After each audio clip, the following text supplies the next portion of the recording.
हम आपके लिए बहुत ही खास कवरेज लेकर आए हैं। दरअसल जब पहली बार कोरोना वायरस के नाम से दुनिया वाकिफ हुई थी, तब कोई नहीं जानता था कि कोरोना कितनी बुरी भला साबित होगी। जब पहली बार लॉकडाउन लगा, तब भी कोई नहीं जानता था ये कब तक चलेगा। जब एक बार मास्क पहन लिया, उसके बाद अब तक कोई नहीं जानता कि ये कब उतरेगा। लेकिन नए साल में आई एक खुशखबरी ने कोरोना के डर को काफी हद तक कम कर दिया है। ये खुशखबरी है कोरोना वैक्सीन के भारत में आ जाने की। आज भारत में दवाइयों के इस्तेमाल को नियंत्रित करने वाली संस्था डीसीजीआई ने भारत में बनी 2 वैक्सीन को हरी झंडी दे दी है। इनमें से एक वैक्सीन पूरी तरीके से स्वदेशी है। सरकार ने संकेत दे दिए कि बहुत जल्द दुनिया के सबसे बड़े टीकाकरण अभियान की शुरुआत होने वाली है। लेकिन इन सब के साथ वैक्सीन को लेकर भारी कंफ्यूजन भी है। लोगों के जहन में कई तरह के सवालात भी हैं। तो आज एबीपी न्यूज पर आपके हर सवाल, हर संशय और हर आशंका का हम निदान ढूंढेंगे। आपको उसका हल मिलेगा, हर उम्मीद का जवाब आपको मिलेगा, क्योंकि इस वक्त हमारे पास भारत समेत 4 देशों के 6 डॉक्टरों का लाइव पैनल मौजूद है, जो वैक्सीन को लेकर आपकी हर शंका को दूर करने वाला है। जो तमाम एक्सपर्ट्स हमारे साथ जुड़ रहे हैं, उनसे मैं आपका परिचय भी करवाऊंगा। ये तमाम लोग जो हैं वो आपको बताएंगे कि आखिर आज का दिन कितना महत्वपूर्ण है। हमारे साथ न्यूयॉर्क से जुड़ रहे हैं डॉक्टर धीरज कौल, जो कि इंटरनल मेडिसिन में एमडी हैं और काफी वक्त से अमेरिका में प्रैक्टिस कर रहे हैं। हमारे साथ नीदरलैंड से जुड़ गए हैं डॉक्टर अजय महालका, जो कि एक वैज्ञानिक हैं, जैव वैज्ञानिक, नीदरलैंड्स की डेल्फ यूनिवर्सिटी में काम कर रहे हैं। हम आपको चीन भी लिए चलेंगे। शंघाई से डॉक्टर संजीव चौबे हमारे साथ लाइव हैं, जो शंघाई के ही सेंट माइकल हॉस्पिटल में काम करते हैं। दिल्ली से डॉक्टर संजय राय हैं, जो कि एम्स में कम्युनिटी मेडिसिन के डॉक्टर हैं। हैदराबाद से हमारे साथ डॉक्टर राकेश मिश्रा जुड़ रहे हैं, जो कि सीसीएमबी के निदेशक हैं। इसके अलावा गुरुग्राम से डॉक्टर स्वाति माहेश्वरी हमारे साथ हैं, जो कि इंटरनल मेडिसिन की डॉक्टर हैं। आप तमाम लोगों का बहुत बहुत स्वागत है। और सबसे पहले डॉक्टर संजय राय, मैं आपके पास आना चाहूंगा और जरा मुझे यह बताइए कि कोरोना की ये दोनों वैक्सीन कितनी कारगर है आज जिसका ऐलान किया गया भारत में।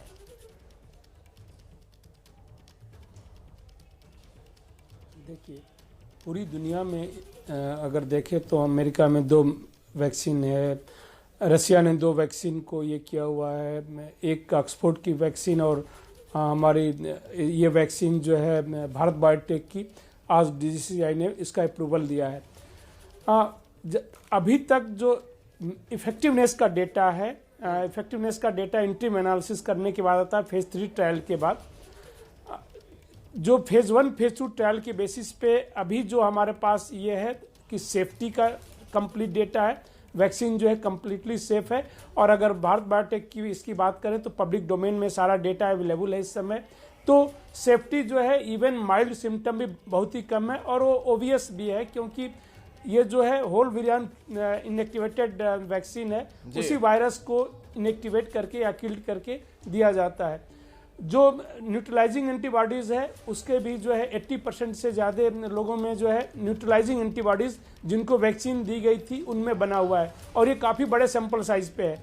अगर आप बाकी जितने वैक्सीन इस समय फ्रंट रनर वैक्सीन है जो ऑलरेडी अप्रूव्ड भी हैं, उनसे अगर आप कंपेयर करें तो कई टाइम्स ज़्यादा सैंपल साइज में हमारी जो वैक्सीन है इंडियन वैक्सीन की है। तो सब मिला के ये कहा सकता है कि सेफ्टी पॉइंट ऑफ व्यू से बहुत ही सेफ वैक्सीन है। जहाँ तक इम्यूनिसिटी की बात है तो ये न्यूट्रलाइजिंग इम्यूनिसिटी जो है, मतलब न्यूट्रलाइजिंग इम्यूनिसिटी हम उसको कहते हैं कि वह जो है वायरस को न्यूट्रलाइज कर दे और डिजीज ना होने दे। सो 80% से ज़्यादा लोगों में है। ठीक है।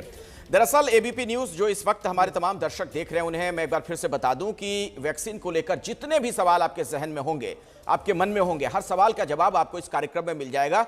इसी के लिए आप देखिए एक्सपर्ट्स का, बड़े डॉक्टर्स का ये पूरा पैनल इस वक्त एबीपी न्यूज पर मौजूद है। और ना सिर्फ हमारे देश के बड़े डॉक्टर्स हैं, बल्कि विदेशों में भी जो बड़े डॉक्टर्स हैं वो हमारे साथ जुड़े हुए हैं। डॉक्टर आशीष कौल, मैं आपके पास आना चाहूंगा और जरा ये बताइए, क्या कोई साइड इफेक्ट भी है इस वैक्सीन की?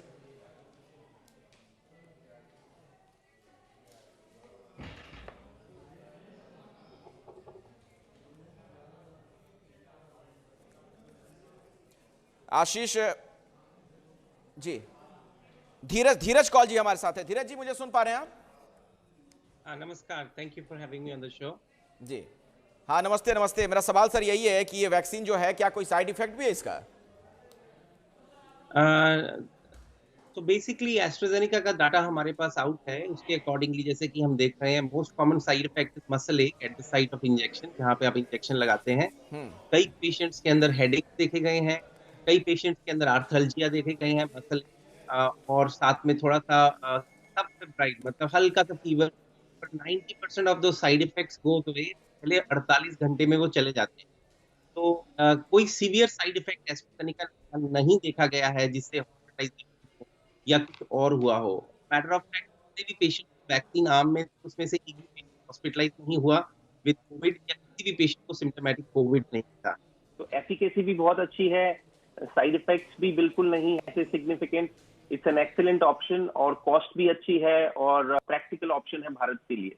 और जो भारत बायोटेक की वैक्सीन अभी रिसेंटली इन्होंने रिस्ट्रिक्टेड इमरजेंसी यूज अप्रूवल के लिए पब्लिक वेलफेयर में की है, उसका इंटरिम थर्ड डाटा अभी पूरी तरीके से हम देख पाए हैं, क्योंकि पब्लिक डोमेन में कल तक तो नहीं मिल रहा था।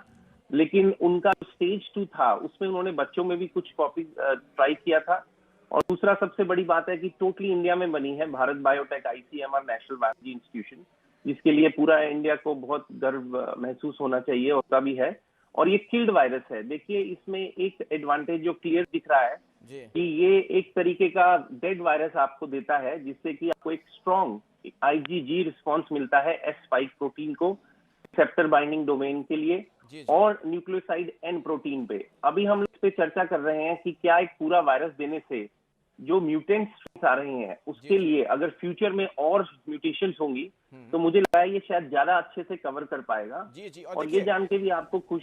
डॉक्टर साहब, इसी से जुड़ा मेरा अगला सवाल है जो मैं डॉक्टर संजीव चौबे से जानना चाहूंगा इसका जवाब, कि ये जो वैक्सीन है इसका असर कितने दिन तक रहेगा? हमारे तमाम दर्शकों के मन में भी ये सवाल होगा अभी।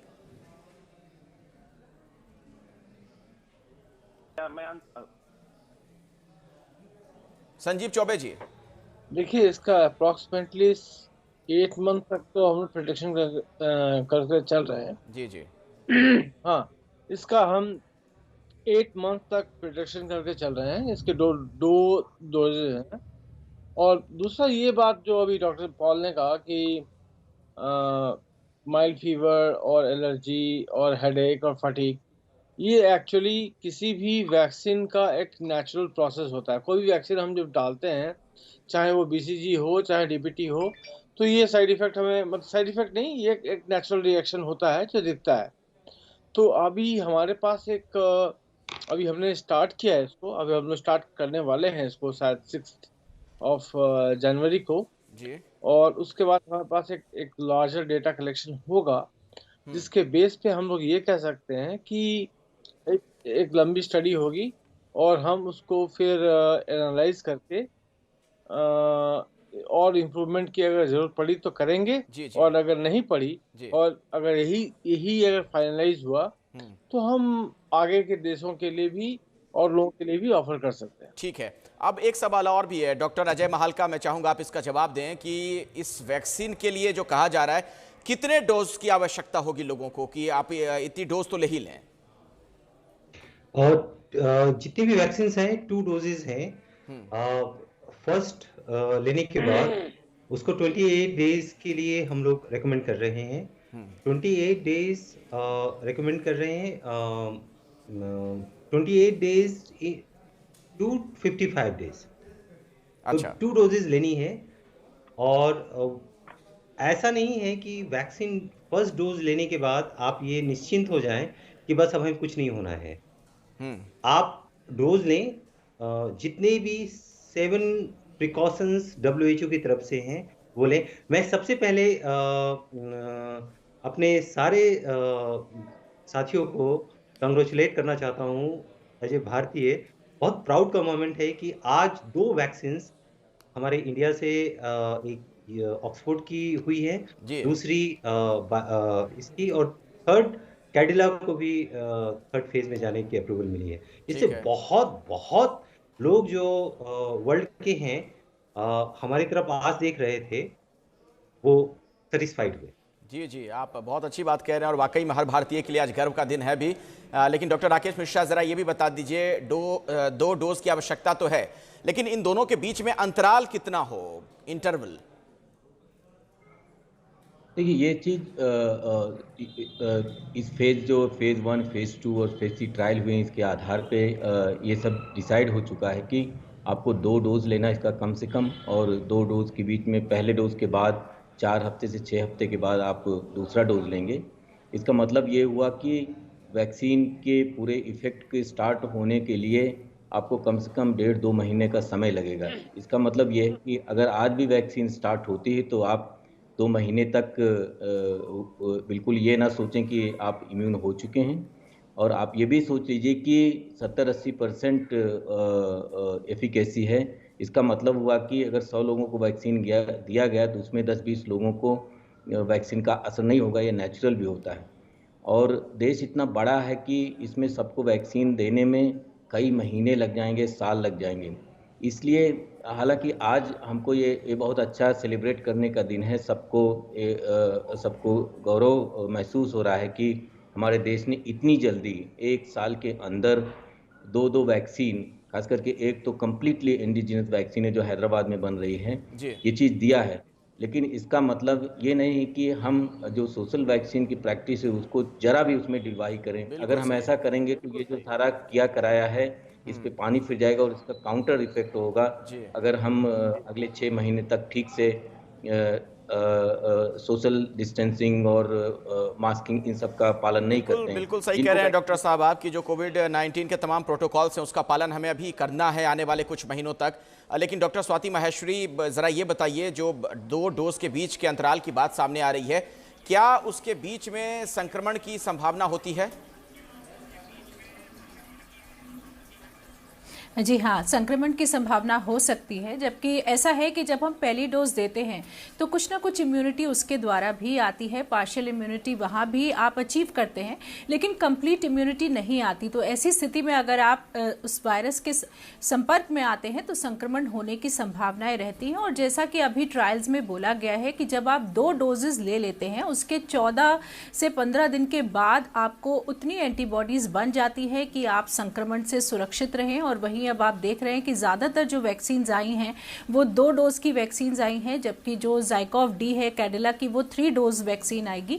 लेकिन इससे परेशान होने की बात नहीं है। ये जो डोजेज होती हैं ये बूस्टर डोजेज होती है। एक तरह से ये हमारे जो इम्यूनिटी लेवल है वो पूरी पराकाष्ठा तक पहुंच जाए, इतना अच्छा हो जाए कि हम संक्रमित ना हो, इसलिए ऐसा किया जाता है। और अभी जबकि ब्रिटेन में अगर आप देखें तो वहाँ वो 12 हफ्ते का गैप कर रहे हैं वैक्सीन के डोजेज में, लेकिन भारत में जैसे आज प्रेस रिलीज में भी बोला गया है कि 2 से 4 हफ्ते का गैप किया जाएगा दोनों डोजेस के बीच में।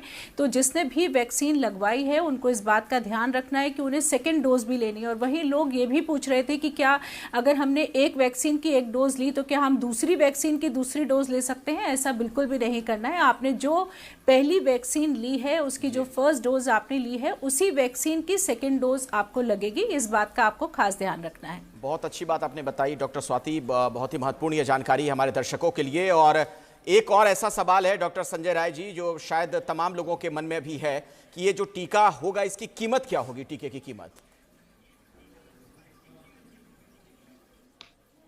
नहीं, ये तो गवर्नमेंट का प्रोगेटिव है, उन्होंने डिसाइड अगर किया है कि कितना है। अभी तक ये नहीं है, अभी यह है कि जो हेल्थ केयर वर्कर हैं, फ्रंट लाइन वर्कर हैं, उनको फ्री में देंगे। कीमत अभी शायद जल्दी ही वो डिसाइड करने वाले होंगे। तो इसलिए जो भी कीमत होगी, जो इंटरनेशनल जो वैक्सीन्स बाकी कंट्रीज में लग रही हैं उनसे बहुत ही कम होगी, ये हम अभी कह सकते हैं। कोई अनुमान जाहिर कर सकते हैं आप डॉक्टर साहब? दोनों सीरम इंस्टीट्यूट ने भी, डॉक्टर साहब कुछ अनुमान जाहिर कर सकते हैं? अगर ये करूं तो $3, ठीक है, $3 के आसपास जो है आपकी जो है ऑक्सफोर्ड यूनिवर्सिटी का वैक्सीन होना चाहिए। एक जस्ट अंदाजा है जैसा कि लोगों को लगता है, और उससे भी कम जो है भारत बायोटेक की वैक्सीन को होना चाहिए। मतलब 250-300 रुपए अगर रुपए में कन्वर्ट करके मैं देखूं। हाँ, अराउंड 250 रुपए के आसपास आपका ऑक्सफोर्ड वैक्सीन की जो यहाँ पे सीरम इंस्टीट्यूट बना रहा है, और करीब 200 या उससे भी कम जो है भारत बायोटेक का। अच्छा डॉक्टर राकेश मिश्रा जी, ये बताइए मुझे कि क्या एक अंदाजा मैं कर सकता हूँ, जी, ये गवर्नमेंट का हाँ, ये हाँ, नहीं, आप गवर्नमेंट सही का कह रहे हैं, ये प्रोगेटिव तो है, सरकार ये तय मैं करेगी। इस पे इसलिए मैंने आपसे एक अंदाजन ये कोइंसाइड सवाल करेगी। पूछा था। ये सही कह रहे हैं आप कि जो तमाम एजेंसियां हैं या फिर जो सरकार है उसे तय करना है कि आखिर इसकी कीमत क्या होगी। लेकिन इसी से जुड़ा दूसरा सवाल है जो डॉक्टर राकेश मिश्रा जी से उसका जवाब मैं चाहूंगा। क्या आपको लगता है, इस बात की संभावना है कि ये टीका मुफ्त लगेगा लोगों को? नहीं, शुरू में तो टीका सरकार ने बताया भी है कि हेल्थ केयर वर्कर्स और जो फ्रंटलाइन वर्कर्स हैं 3 करोड़ लोगों को मुफ्त में लगाएंगे। देखिए, वैक्सीन जो है ये एक सोशल चीज़ है।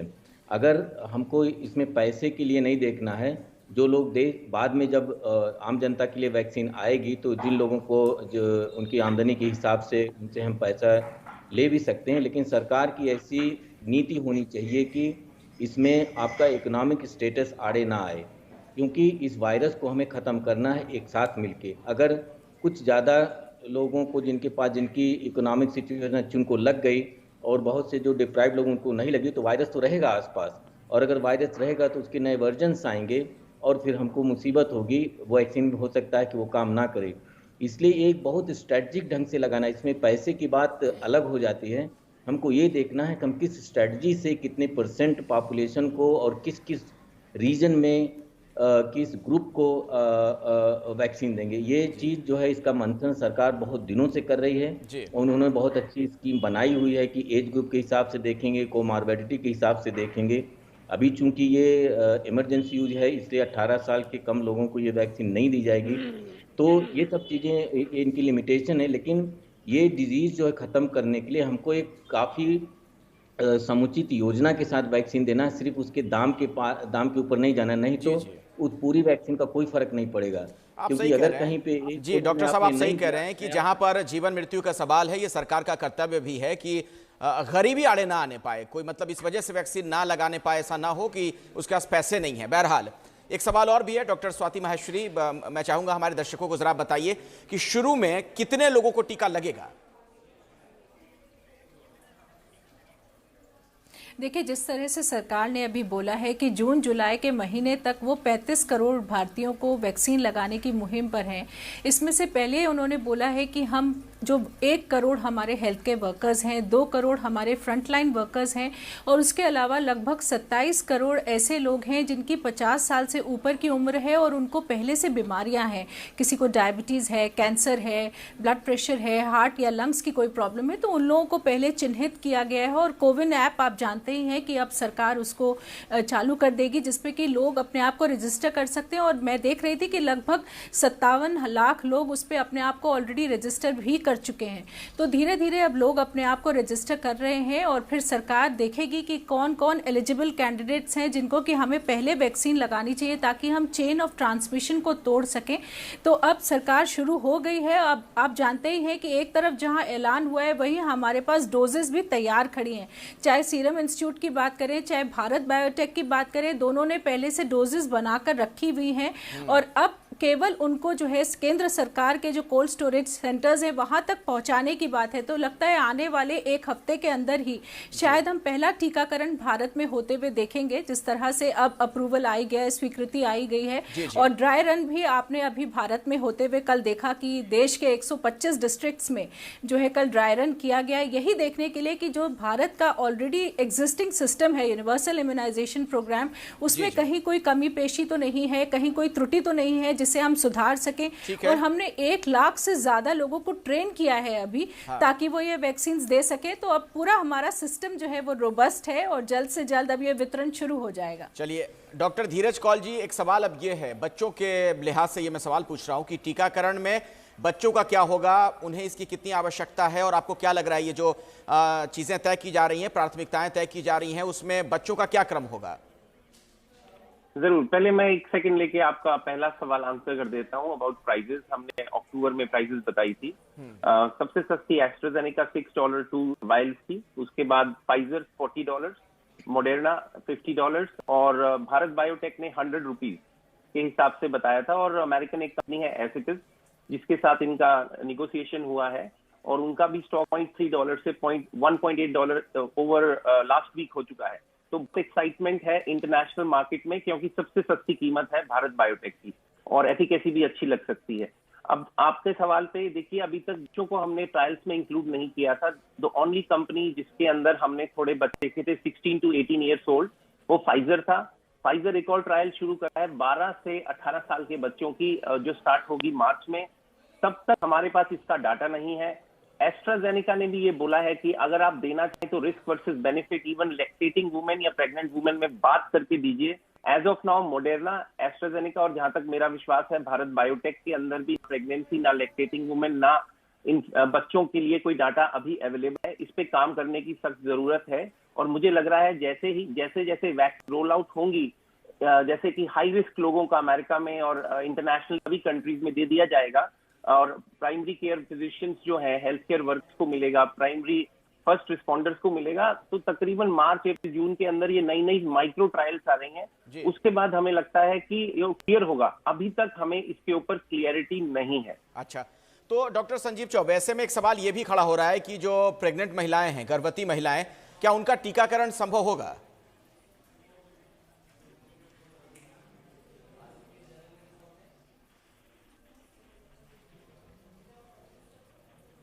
डिपेंड करता है सर। अगर वो कोविड पॉजिटिव नहीं आई है थ्रू आउट, लेकिन इस पर अभी कोई ज़्यादा हमारे पास डेटा एनालिसिस नहीं है, तो इसलिए मैं इस पर कोई कमेंट नहीं कर सकता एट द मोमेंट। अच्छा, डॉक्टर अजय महालका जी, अब सवाल एक ये भी है कि जिन्हें कोरोना हो चुका है उन्हें क्या वैक्सीन ये दी जाएगी और अगर हाँ तो कब तक? अनुमान के आधार पर आप कुछ बता पाएंगे? अच्छा, मैं आपसे ये क्वेश्चन करता हूँ, जिनको भी कोरोना हो रखा है उनको ऑलरेडी एंटीबॉडीज हैं। ये क्वेश्चन ऑलरेडी साइंटिफिक कम्युनिटीज और एडमिनिस्ट्रेटिव बॉडीज स्ट्रगल कर रही हैं। इसीलिए जो भी वैक्सीन्स अभी अप्रूव हो रही हैं वर्ल्ड में, वो इमरजेंसी यूज के लिए हो रही हैं। उनके लिए जो कोमॉर्बिड, इम्यून सप्रेस्ड और जो फ्रंट लाइन वर्कर्स हैं उनके लिए हो रही हैं। जो आपने जो क्वेश्चन किया कि जो कोरोना पीड़ित हो चुके हैं क्या वो वैक्सीन लें या नहीं लें, मुझे समझ में यही बात आ रही है आपने जो पूछा। अभी तक जो डेटा है, जो कोरोना सही हो चुके हैं, अभी तक जो डेटा है उसमें 7 to 8 मंथ तक ये एंटीबॉडीज प्रेजेंट हैं। तो मुझे लगता है कि जो पीड़ित हो चुके हैं उनको बहुत जरूरत नहीं है इस वैक्सीन की अभी। अच्छा, अभी लेने की जरूरत बाद में पड़ेगी। हाँ। डॉक्टर धीरज कौल जी, जरा मुझे ये भी बताइए, एक ऐसा सवाल है जो अभी कई लोगों के मन में है, भारत में खास तौर पर। हाँ, संजीव जी बोल लीजिए। नहीं, हम लोग को ये नहीं पता। नहीं, हम लोग को ये नहीं पता है कि जो प्रेग्नेंट वुमेन है उसमें वर्टिकल ट्रांसमिशन है या हॉरिजॉन्टल ट्रांसमिशन, हमें नहीं पता है। और ये चूंकि वायरस नया है, हमें इसमें वैक्सीनेशन का अभी हमने जस्ट ट्रायल शुरू किया है, तो वी डोंट नो कि ये हम लोग को कोई इसका डेटा है नहीं कि अच्छा। हमने वैक्सीनेशन प्रेग्नेंट वुमेन में देना चाहिए या नहीं देना चाहिए। जहाँ तक बाकी चीज जैसे हेपेटाइटिस का मैं कंफर्म, लेकिन इसका तो हमें कोई आइडिया ही नहीं है, तो हम इस पर कोई अभी तो मैं कोई कमेंट नहीं कर सकता। अच्छा, आप कमेंट नहीं कर सकते हैं, कोई बात नहीं। अब डॉक्टर धीरज कौल के पास भी चलेंगे। क्या देसी और विदेशी वैक्सीन में कोई फर्क है? देखिए, विदेशी वैक्सीन अगर आप बात करेंगे तो जो mRNA प्लेटफॉर्म इस बार यूज हुआ है फाइजर मोडेर्ना का, बहुत ही इंजीनियस प्लेटफॉर्म है, बिल्कुल नया प्लेटफॉर्म है। अभी तक सेफ्टी डाटा हमारे पास बहुत अच्छा है, एफिकेसी भी बहुत अच्छी है। अगर आप एस्ट्राजेनेका पे जाइए तो एक चिंपांजी का एडिनो वायरस यूज करके हमने जेनेटिक कोड आपके DNA को के अंदर इंटीग्रेट किया और उसे मल्टीप्लाई किया है। लेकिन जो भारत बायोटेक का मैकेनिज्म है वो एक डेड वायरस का मैकेनिज्म है, जो कि हमने कई वैक्सीन में देखा है, जैसे टेटनस की वैक्सीन में देखा है, हेपेटाइटिस की वैक्सीन में देखा है, और आज से नहीं कई डेकेड से देखा है। तो इसका सेफ्टी ओवर ईयर्स कहीं ना कहीं थोड़ा सा सुपीरियर प्रोजेक्ट हम कर रहे हैं। अभी बोलना प्रीमेच्योर होगा कि क्या ओवरऑल, क्योंकि देखिए जब वैक्सीन लगेगी तो जब लाखों करोड़ों लोगों को मिलेगा तो रेयर साइड इफेक्ट्स आएंगे, जिसे हम फेज 4 बोलते हैं, जब रोल आउट करने के बाद। और ये भी जानना जरूरी है कि ये सभी वैक्सीन की अभी स्टेज 3 ट्रायल एक्टिवली चल रही है। ये इमरजेंसी ऑथराइजेशन यूज है बिकॉज पेंडेमिक की वजह से। लेकिन मुझे काफी अच्छी उम्मीद है भारत बायोटेक पे और जाइड पे भी, क्योंकि उनका ट्रैक रिकॉर्ड बहुत अच्छा है। और इंटरनेशनल जो एजेंसीज हैं, कंपनीज हैं फार्मा, क्योंकि मैं बायोटेक का एनालिसिस करता हूँ यहाँ वॉल स्ट्रीट के लिए, तो उन्होंने भी बहुत अच्छे से इसको रिस्पॉन्ड किया है। और भी पूरी उम्मीद है कि भारत बायोटेक को इंटरनेशनल ऑर्डर्स मिलने शुरू बहुत जल्द हो जाएंगे, जैसे ही रोल आउट हो गए इंडिया में। अच्छा, चलिए, ये भी एक अच्छी खबर आप दे रहे हैं, लेकिन एक सवाल और भी है, क्या वैक्सीन के बाद भी सावधानी बरतनी होगी? और अब मैं डॉक्टर संजीव चौबे आपके पास में आना चाहूंगा। शंघाई से मेरे साथ डॉक्टर संजीव चौबे जुड़े हुए हैं। क्या वैक्सीन आने के बाद भी सावधानी बरतने की आवश्यकता होगी?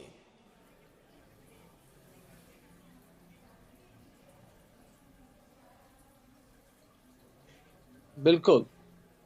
देखिए, ये जो अप्रूवल है ये एक एक्चुअली इंटरिम अप्रूवल है, मतलब कोई एफडीए या कोई बहुत ज़्यादा क्लियरेंस करके हमने सारे ट्रायल करके अप्रूवल नहीं दिया है। ये इंटरिम अप्रूवल है। और इंटरमल जो अप्रूवल होता है उसमें हमें सारे वैक्सीन लगाने के अलावा भी हमें सारे प्रोटोकॉल को फॉलो करना पड़ता है। एट द सेम टाइम हमें वो जो पुराने प्रोटोकॉल्स हैं, जो सोशल डिस्टेंसिंग है या मास्किंग है, हैंड हाइजीन है, और वो सब चीज़ें हमें मेंटेन करनी ही पड़ेगी। हाँ, अगर ये है कि एक अच्छा खासा डेटा हमारे पास एक जमा हो जाता है और एक हमारे पास एक अच्छा खासा एक नंबर ऑफ फिगर हो जाता है, तो इससे एक फ़ायदा ये हमें होगा कि हम इसको वाइड रेंज में इसको हम और भी एक वाइड स्पेक्ट्रम में इसको हम वैक्सीनेट कर सकते हैं। अच्छा। अब ये स्टार्टिंग फेज है, 2-3 महीने बाद या 4 महीने बाद इसका हमें पूरा आइडिया लग जाएगा कि हम क्या क्या इम्प्रूवमेंट कर सकते हैं इसमें। ठीक है। अब जो एक नए स्ट्रेन वाली बात सामने आ गई है, उससे जुड़ा मेरा सवाल है, और डॉक्टर अजय महालका, मैं सीधे आपके पास आ रहा हूं, और जरा ये बताइए, ये जो नया स्ट्रेन है उस पर ये वैक्सीन कितनी कारगर है, मौजूदा वैक्सीन? नए स्ट्रेन पर बहुत काम हुआ है। जेनोमिक स्ट्रेन थे, बहुत सारे स्ट्रेन है, 4000 म्यूटेशन हो चुके हैं। सिर्फ स्ट्रेन का यही फर्क पड़ा क्योंकि ये स्पाइक प्रोटीन पर एक म्यूटेशन आया, जिसके कारण कि इम्यूनो एसिड पर चार्जेस के डिफरेंसेस के कारण रिसेप्टर जहां पर सेल पर ये एंट्री होती है, उसके कारण लोगों ने बहुत क्वेश्चंस उठाए।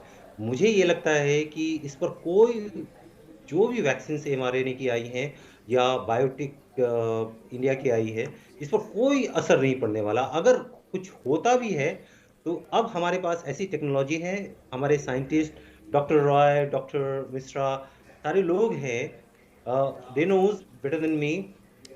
वैक्सीन्स अगर मुझे चेंज करनी होगी या हम लोगों को चेंज करनी होगी सारी चीज़ों को, तो it can happen in 15 days. अच्छा, कोई फर्क नहीं पड़ने वाला। I can promise you 110%। अच्छा, आप दरअसल हम लोग उस दौर में पहुंच चुके हैं डॉक्टर संजय राय, जब लोगों को अब वैक्सीन लगेगी, तो एक सवाल ये भी हो सकता है कि क्या वैक्सीनेशन के दौरान लोगों को खाने पीने के लिहाज से भी कुछ एहतियात बरतने की आवश्यकता पड़ेगी?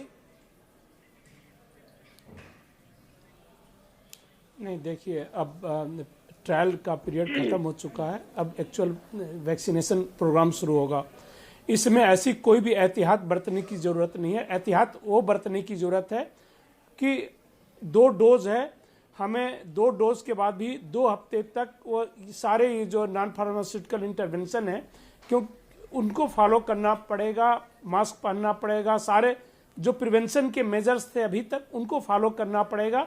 इसलिए कि एक डोज से नहीं होता। कई बार लोग रिलैक्स हो जाते हैं कि हमने तो वैक्सीन ले लिया और अब हमें बीमारी नहीं होने वाली है, तो 2 डोज लेने के बाद भी एटलीस्ट 2 वीक तक उनको ये तो फॉलो करना पड़ेगा। लेकिन उसके बाद भी देखिए, कोई भी वैक्सीन 100% इफेक्टिव नहीं होती, इसलिए जब तक कंट्रोल ना हो जाए बीमारी पूरी इसमें कम्युनिटी में, तब तक जो है उनको ये फॉलो करते रहना पड़ेगा। नॉन फार्मास्यूटिकल इंटरवेंशन जो भी हैं उनको फॉलो करना पड़ेगा। इसके अलावा और कोई खाने पीने की एहतियात या इन सब की जरूरत नहीं है। ठीक है, लेकिन भारत में वैक्सीनेशन के इंतजाम कैसे हैं, ये हमें बताएंगे डॉक्टर राकेश मिश्रा। राकेश जी, ये तो कई महीनों से ये तैयारी चल रही है। हम तो इसलिए भी तैयारी कर रहे थे कि अगर हमको mRNA वैक्सीन देना है तो उसके लिए किस तरह की कोल्ड चेन स्टैब्लिश करना होगा, क्या लिमिटेशंस हैं, उसको कैसे ओवरकम किया जा सकता है, इस बारे में। और अभी आपने देखा, जब ये और ट्रेडिशनल तरह की वैक्सीन जो एस्ट्राजेनेका की वैक्सीन है या भारत बायोटेक की वैक्सीन है, इसका हमें बहुत अच्छा एक्सपीरियंस है। और आप ये जानते हैं कि दुनिया में वैक्सीनेशन के मामले में भारत बहुत ही स्ट्रांग है। प्रोडक्शन ही नहीं, हमारा वैक्सीनेशन भी जितने लेवल पे हमेशा होता है ये, और इतना ज़बरदस्त वैक्सीनेशन प्रोग्राम और कहीं नहीं होता है।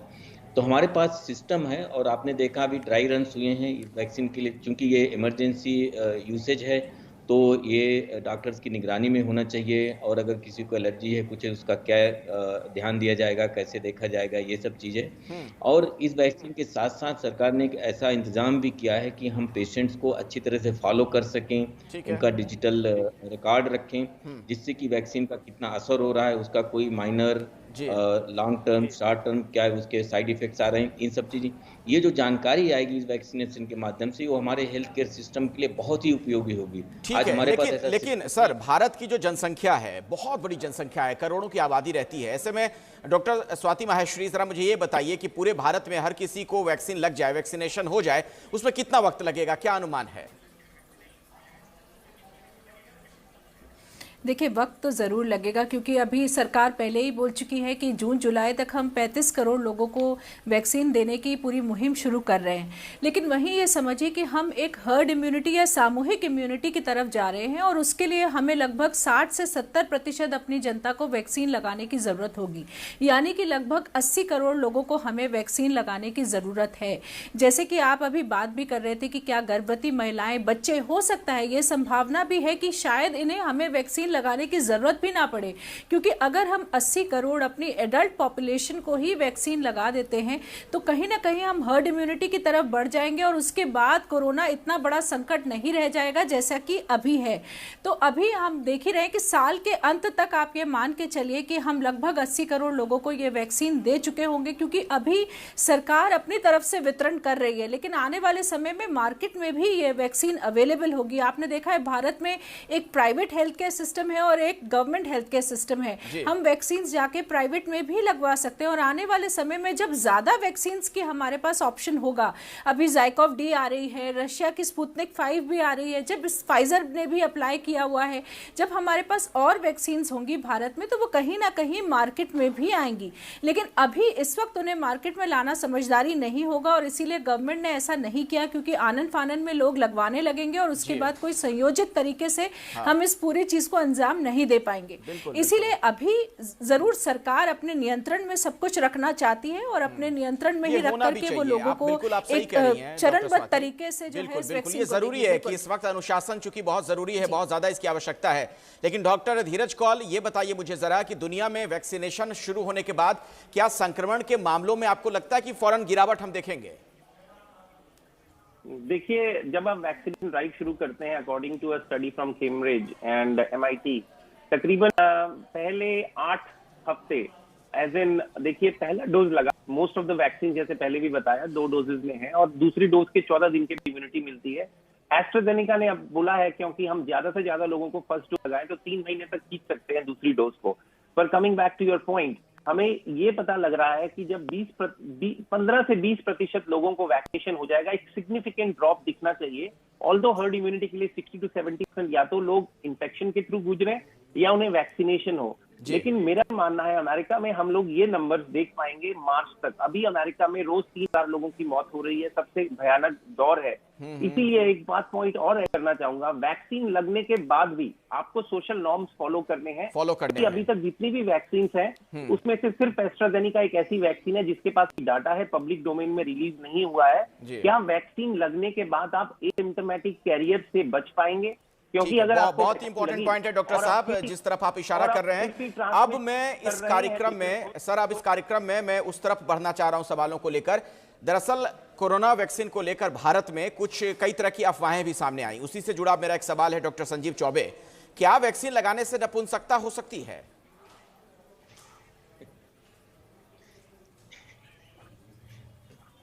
ये कौन सवाल?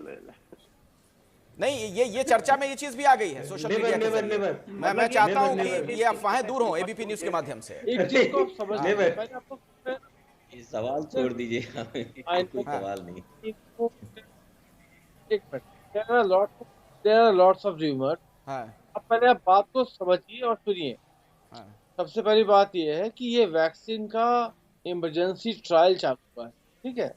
ये वैक्सीन कोई वेल प्रूवन नहीं है जो 15 साल से हम लगा रहे हैं या 10 साल से हम लगा रहे हैं, जैसे पोलियो लगाया हमने या डीपीटी लगाते हैं या कुछ और लगाते हैं। एक हम mRNA या DNA या फिर नॉन एक्टिवेटेड या नैनो पार्टिकल वैक्सीन, अलग अलग तरह के वैक्सीन कम से कम 160 कंट्रीज जो है ट्राई कर रही है, ठीक है, जिसमें से कुछ कंट्रीज को अप्रूवल दिया गया है। अब सवाल यहाँ पे ये है कि हम जो वैक्सीन इंटरिम बेसिस पे लगा रहे हैं, हमें जो लगने वाले हैं उनका भी हमें साइड इफेक्ट अभी नहीं पता है, क्योंकि अगर हम उनकी इम्यूनोलॉजी और उनके अगर हम बायोमोलिकुलर स्टडी को देखें, जो मेडिसिन से हट के पार्ट है, जो मैं यहाँ पे डिस्कस नहीं करना चाहता हूँ, तो उसमें भी ऐसा होता है कि mRNA वैक्सीन जो होता है वो सेल को खुद ही डिस्ट्रॉय कर देता है, उसके वैक्सीन प्रॉपर्टी को खुद ही डिस्ट्रॉय कर देता है। आई थिंक जो mRNA वैक्सीन के जो जानकार हैं वो जानते होंगे, ठीक है। इसलिए इनिशियल स्टेज में हमें सिर्फ ये प्रे करना चाहिए कि ये वैक्सीन सक्सेसफुली सभी को सही से लग जाए और 2 डोजेस के बाद इसकी एक पॉजिटिव और एक अच्छी रिपोर्ट आनी चाहिए, ताकि हम इसको एक अच्छे डेटा में सफल अच्छा, सवाल एक ये भी है, कर सकें। जी, एक सवाल ये भी है कि क्या फ्लू वैक्सीन की तरह ही हर साल लगानी होगी ये वैक्सीन, डॉक्टर अजय महालका? नहीं, जब आप वैक्सीन देते हैं, ये क्वेश्चंस बहुत बार आए हैं, पोलियो ड्राइव में भी ये क्वेश्चंस आए और हमेशा आते रहते हैं। सारे नो लोग हैं, doctor Roy, congratulations to you. Earlier I didn't congratulated you for the biotech leading for the AIIMS, and Dr. Misra, you are leading scientist in ICMR Hyderabad. And then both people are actually need to be honored in India as a scientist, not to be like, you know, they like, you know, every scientist today are like, you know, honored like I don't know how to be honored, but they are like a hero. They are like a hero. Everyone, like, you know, every scientist, doctors, the front warriors. But yeah, coming to your question, not really. Simple answer. अच्छा, doctor Sanjay Rai, जो मैं सवाल थोड़ी देर पहले पूछ रहा था संजीव चौबे जी से, जो मैं पूछ रहा था, आप में से कुछ लोग उस पर हंसने भी लगे थे, लेकिन ये हकीकत है। देश में वैक्सीन को लेकर कई तरह की अफवाहें शुरू हो गई हैं। आपको पता है अपने देश में अफवाह किस तरीके से बिना पर के ही उड़ने लग जाते हैं, वो कैसे खत्म हुआ आखिर अफवाह? देखिए, ये कोई अफवाह पहली बार नहीं आई है। सेम इसी तरह की अफवाह जब पोलियो कैंपेन चल रहा था, उस समय भी यही अफवाह थी कि पोलियो की दवा, 2-3 अफवाह थे, क्योंकि हम लोगों ने इस पर वर्क किया था, गवर्नमेंट को स्पेसिफिक रिकमेंडेशन दिया था। हमने फील्ड में जाके इस पे जो है पूरे 2 महीने तक क्वालिटेटिव रिसर्च डेटा कलेक्ट किया था। उस समय भी ये थी, एक था कि नपुंसकता करती है, कुछ कम्युनिटी के लोगों को जो है संख्या कम करने की ये साजिश है और अमेरिका की साजिश है। कुछ ने कहा कि ये जो इसका गुलाबी रंग है, पिंक कलर है इसका, इसमें जो है सुअर की चर्बी है और सुअर का ब्लड है, क्योंकि इसी से इसका रंग पिंक है। तो इस तरीके की जो है अफवाहें उड़ाई गई। लेकिन देखिए, कुछ लोग अफवाह उड़ाते हैं, कुछ लोग को समझ नहीं होती है, नासमझी के कारण ऐसा करते हैं। एज ए साइंटिस्ट हमारा रोल होना चाहिए कि उनकी बातों को समझें और फिर उनको निराकरण करें। उस समय भी किया गया और आज नतीजा ये है कि भारत में 2011 के बाद से एक भी पोलियो का 9 साल हो गए, कोई केसेस नहीं हुए। लोगों की समझ में आ गया कि पोलियो जो है लोगों की बच्चों की जो है जिंदगी बर्बाद करता है और इसलिए ये हुआ। सेम यहाँ भी जो है कुछ लोग करते रहेंगे, हम सुनेंगे कि क्यों ऐसा कर रहे हैं और उनकी गलतफहमियां दूर करते रहेंगे। उनको लग जाएगा ये जान बचाने के लिए, उसका उससे कोई रिलेशन नहीं है, किसी धर्म से, किसी जात से या किसी समुदाय से इसका कोई रिलेशन नहीं है। धीरे धीरे लोगों के समझ में आ जाएगा, तो ये अफवाह फैलाने वाले अपने आप शांत हो जाएंगे। बट हमें जो है सतर्क रहना चाहिए। ये अच्छी बात है कि आप लोग जो है इसको उठाते हैं और हम लोगों में जो है जागरूकता पैदा करेंगे इसके। जी, और एबीपी न्यूज अपनी इस सामाजिक जिम्मेदारी को समझता है और इसीलिए हमने ये सवाल भी आपसे पूछा आप लोगों से, और हमारी भी कोशिश होगी कि लोगों को हम जागरूक करते रहें। लेकिन डॉक्टर राकेश मिश्रा जी, जरा ये बताइए, अभी पोलियो को लेकर भी जिक्र हो रहा था, डॉक्टर संजय राय भी कह रहे थे, क्या मैं उम्मीद करूं कि जिस तरह भारत पोलियो मुक्त हुआ वैसे ही कोरोना मुक्त भी हो जाएगा? आने वाले कुछ महीनों में या कुछ साल लगेंगे? नहीं, इसके बारे में अभी इतनी कॉन्फिडेंटली आप नहीं बोल सकते। इस वैक्सीन का कंट्रीब्यूशन सिर्फ इतना होगा कि इससे केसेस धीरे धीरे कम होने लगेंगे और हम पैंडेमिक से बाहर आ जाएंगे।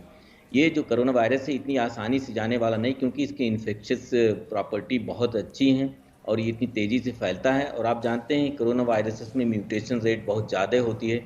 लकीली इसमें थोड़ी कम है म्यूटेशन रेट, लेकिन फिर भी इसके वेरिएंट्स आ रहे हैं। जैसे हमने 4000 साढ़े 4000 जीनोम जो आइसोलेट करके उनकी सीक्वेंस एनालिसिस किया है, ऑलरेडी 5000 म्यूटेशन उसमें हमने डॉक्यूमेंट करके रखे हैं।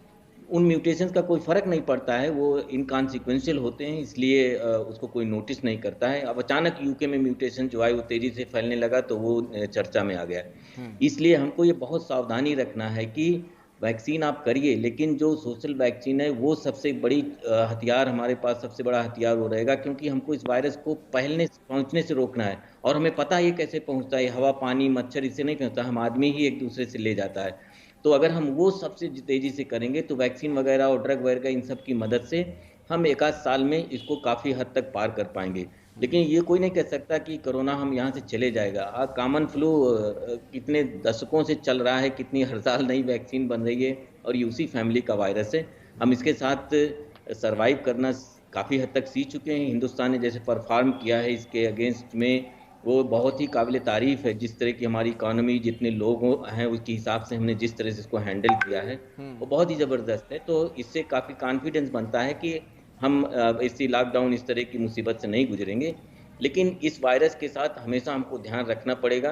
वैक्सीन आ जाने से सहूलियत होगी, लेकिन आप जानते हैं कि वैक्सीन 70-80% के लिए होगी, और वैक्सीन वायरस भी अगर म्यूटेट हुआ तो वो भी हमको अलग तरीके से आके परेशान कर सकता है। तो हम इसके लिए लॉन्ग टर्म सर्विलेंस और स्ट्रेटजी हमको रखना होगा। ऐसा नहीं है कि पोलियो जैसा ये खत्म होगा। ये वो एक सवाल इसी से जुड़ा मेरा सवाल है, मैं चाहूंगा कि डॉक्टर स्वाति माहेश्वरी इसका जवाब दें। डॉक्टर स्वाति, आपसे जब से ये बीमारी आई है, जब से इस वायरस का संक्रमण फैला है, कई बार आपसे मेरी बात हो चुकी है और आप भी लगातार दर्शकों को इस बारे में जागरूक भी कर रही हैं।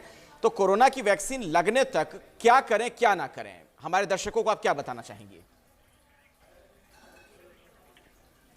बिल्कुल, देखिए सबसे पहली बात तो मैं यही कहूँगी कि जो डॉक्टर्स हैं, जो साइंस फ्रेटर्निटी है उसके ऊपर विश्वास रखें, जो वैक्सीन आई है उसके ऊपर विश्वास रखें। और तब तक के लिए जैसे कि हम मास्क लगाते आए हैं, सामाजिक दूरी का ध्यान रखते आए हैं, हाइजीन का ध्यान रखते आए हैं, उन बातों का हमें लगातार अभी भी ध्यान रखना होगा। हमें भीड़ में जाने से बचना है, क्लोज स्पेसेस में ज़्यादा समय रहने से बचना है, और ख़ास तौर से हमें बच्चों को और बड़े बुजुर्गों को, जैसे हम लगातार बोलते आए हैं, उनको बचाने की ज़रूरत है। तो उनको जो है अभी भी आप सुरक्षित रखिए, और जितना आपके लिए ज़रूरी है उतना ही बाहर कदम रखें, जितना ज़रूरी नहीं हो उतना जो है वो एक्टिविटीज़ को ना करें। और वहीं देखिए, जहां हम बात करते हैं कि इस तरह की भ्रांतियां लोग वैक्सीन के बारे में फैलाते हैं, तो ये भी समझिए कि वैक्सीन का कार्य क्या है। वैक्सीन का कार्य केवल शरीर में इम्यूनिटी पैदा करना है, यानी कि एंटीबॉडीज़ डेवलप करना है। वो कहीं भी हमारे रिप्रोडक्टिव ऑर्गन्स पर, हमारे हार्ट पर, हमारे ब्रेन पर या हमारे शरीर के जो बाकी अंग हैं उन पर कोई असर नहीं डालता है।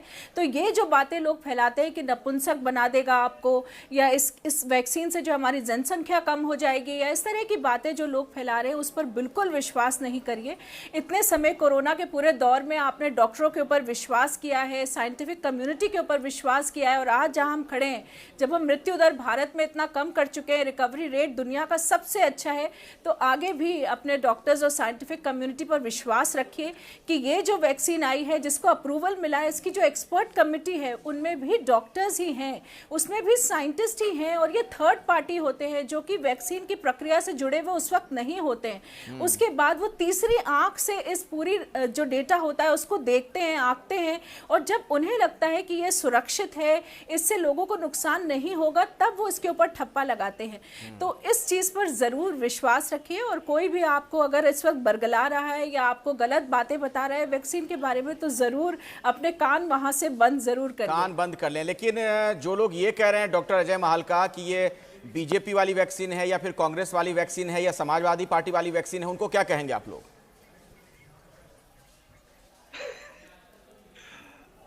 मैं आप ही के शो में था 12 बजे, डॉक्टर रॉय भी थे।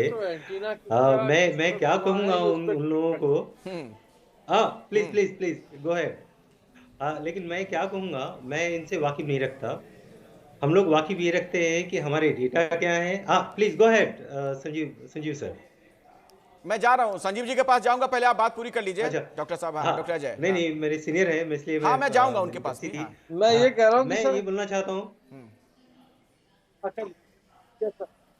मैं ये बोलना चाहता हूँ कि इससे वैक्सीन का कलर और मजहब और इससे क्या है, जितने भी साइंटिस्ट हैं, जितने भी लोग बैठे हुए हैं, हम लोग पूरे देश के लिए नहीं, पूरी मानवता के लिए लड़ते हैं, पूरा काम करते हैं। आप सोचिए, कोई भी पब्लिकेशन है वो सिर्फ देश के लिए नहीं, वो उनके लिए नहीं, वो पूरे दुनिया के लिए होता है। जो ज्ञान हम लोग जो अर्जित कर रहे होते हैं, आप सोचिए, डॉक्टर रॉय, डॉक्टर मिश्रा ये जानते होंगे कि कितनी मुश्किल हुई शुरू में जानने के लिए कि ये क्या हुआ, कैसे हुआ, और सारे कम्युनिटी को, साइंटिफिक कम्युनिटी को कलेक्ट करना एक मुश्किल बात है। ये हम भी जानते हैं, कितने हम लोग इगोइस्ट हैं अपने अपने फील्ड में। देखिए, आप लोग तो सर एक्सपर्ट हैं, लेकिन एक जो आम आदमी है वो भी जानता है कि ये जो वैक्सीन है ये प्रयोगशालाओं में तैयार की जाती है, ना कि किसी पार्टी दफ्तर में। डॉक्टर स्वाति, मुझे जरा ये बताइए, क्या आने वाले कुछ महीनों में या कुछ सालों में वो दिन आएगा जब एक बार फिर से इंसान उसी तरीके से घूमेगा फिरेगा जैसे पहले हम लोग घुमा फिरा करते थे बिना मास्क के?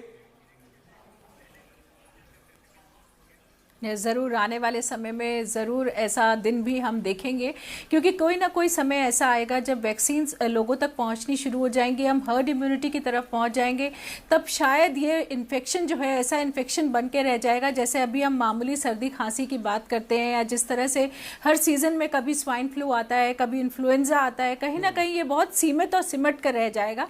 ये उम्मीद हम बिल्कुल कर रहे हैं, लेकिन इसमें कितना वक्त लगेगा ये कह पाना अभी मुश्किल है, लेकिन ज़रूर ये वक्त आएगा और हमें ये मास्क से भी निजात मिलेगा और इस सोशल डिस्टेंसिंग से भी निजात मिलेगा। लेकिन फिलहाल के लिए लोगों को जरूर ये याद रखना है कि अभी हमारे पास यही तरीका है, यही सोशल वैक्सीन है हमारे लिए, और इसका पालन करना है। चलिए, बहुत बहुत शुक्रिया आप तमाम मेहमानों का हमारे साथ जुड़ने के लिए, और आपने बहुत ही महत्वपूर्ण और अच्छी जानकारी दर्शकों तक पहुंचाई है। और एबीपी न्यूज भी अपनी सामाजिक जिम्मेदारी को समझते हुए लगातार इस मामले में दर्शकों को जागरूक करता रहेगा।